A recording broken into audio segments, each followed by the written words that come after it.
Today we're going to remove the track and take out any rocks that are in it, and then we're also going to adjust the tension on the track. I'm using FT2, which has a chair attached. For your FT1, the first thing you'll need to do is just take the screws off and remove the rail. Yours should look like somewhat like this. Mine's a little bit beat on, other than the bar. That bar is used for the chair on the FT2. So what we need to do is just go ahead and take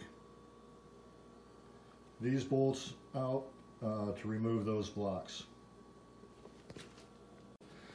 I'm using a 4mm Allen wrench to go ahead and remove these bolts. And they're on there pretty tight.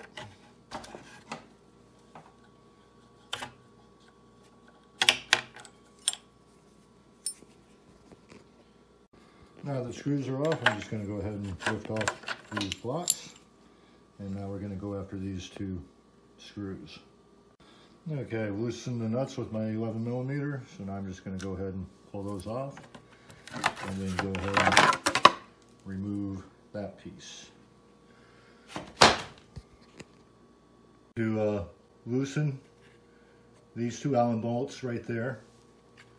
And then what we're going to do, once that is loose, I'm just going to take a screwdriver, and put the screwdriver in here, and then slide it out until the track is tight. Mine's actually all the way out. Then you're going to tighten down this so that it doesn't slide back on you. That's a 11mm there again, and then tighten these two down. And then now your track should be nice and tight. And that's all there is to tightening.